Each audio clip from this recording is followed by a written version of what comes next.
राष्ट्रवादी Congress party के नेता जितेंद्र आव्हाड ने जो भद्दी टिप्पणी मर्यादा पुरुषोत्तम भगवान श्री रामचंद्र जी के बारे में की है, उनके खाने पीने के बारे में, उसकी मैं कठोर शब्दों में निंदा व्यक्त करता हूं, भर्त्सना करता हूं। जितेंद्र आव्हाड के मानसिक दिवालियापन का यह उदाहरण है।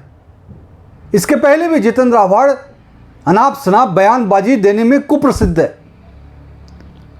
मैं जितेंद्र आव्हाड से कहता हूं कि जिस ज्ञान का वो ब्यौरा दे रहे हैं, आप वाल्मीकि रामायण को अच्छी तरह से पढ़िए, आप तुलसीदास जी द्वारा लिखित रामचरितमानस को अच्छी तरह से पढ़िए, मर्यादा पुरुषोत्तम भगवान श्री रामचंद्र जी के चरित्र को अच्छी तरह से पढ़िए, उसे आत्मसात करिए, उसके बाद ही कोई टिप्पणी आप करिए। कहते हैं अधूरा ज्ञान बहुत ही खतरनाक होता है, और आपके इस अधूरे ज्ञान ने आज पूरे देश में कोहराम मचा रखा है। आप भगवान राम के भक्तों की, हिंदुओं की भावनाओं को आहत किया है। इस तरह का व्यवहार, इस तरह का बर्ताव, इस तरह की जो आपकी टिप्पणी है, मुझे तो ऐसा लगता है कि ये कहीं न कहीं सोची समझी साजिश है जितेंद्र आव्हाड की।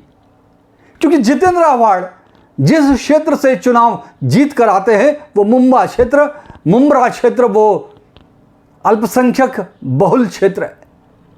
क्या जितेंद्र आव्हाड अपने उन वोटरों को खुश करने के लिए भगवान राम का अपमान किए? लेकिन मैं तो ये कहूंगा कि अगर उन्होंने ऐसा सोच के किया तो इनकी ये सोच गलत है। क्योंकि इस देश में रहने वाले वो अल्पसंख्यक समाज भी, मुस्लिम समाज के भी बहुत सारे अच्छे लोग भगवान श्री रामचंद्र जी को इमाम हिंद कहते हैं, अपना पूर्वज मानते हैं, उनका सम्मान करते हैं, उनके बारे में कभी अपमानास्पद टिप्पणी नहीं करते। तो आप किसको खुश करना चाहते थे? इस देश का सच्चा नागरिक, वो कोई भी धर्म का हो, वो मर्यादा पुरुषोत्तम भगवान श्री रामचंद्र जी के बारे में किसी भी प्रकार की टिप्पणी कर ही नहीं सकता।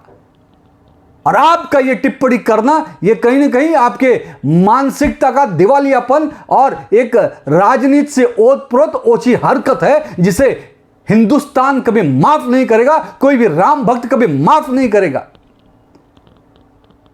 मेरी महाराष्ट्र के गृह मंत्री और उप मुख्यमंत्री देवेंद्र फडणवीस जी से यह मांग है, और मुंबई और महाराष्ट्र की पुलिस से यह मांग है कि तुरंत इस कृत्य पर देशद्रोह और धार्मिक भावना आहत करने का और भगवान का अपमान करने का तुरंत जितेंद्र आव्हाड के ऊपर एफआईआर लॉन्च करके उनको जेल के सलाखों के पीछे भेजा जाना चाहिए।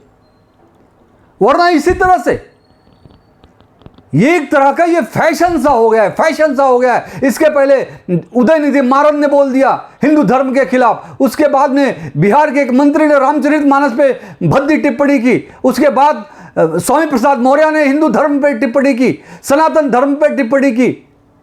होड़ सी मच गई है इंडी अलायंस में, इस घमंडिया अलायंस में, चाहे वो आरजेडी हो, चाहे सपा हो, चाहे ये राष्ट्रवादी कांग्रेस पार्टी हो, हर पार्टी डीएमके हो, सारी की सारी जो एनडीए अलायंस की घमंडिया पार्टियां हैं, वो पार्टियों ने, मुझे लगता है कि ये बैठक करके एक तरह का, संजय राउत भी जिसके अंदर शामिल हैं, बार बार प्रश्न कर रहे, राम जन्मभूमि मंदिर के उद्घाटन पर टिप्पणियां कर रहे हैं। एनडीए अलायंस की हर एक पार्टी राम द्रोही है, हिंदू द्रोही है, देश द्रोही है, ऐसा मेरा आरोप है।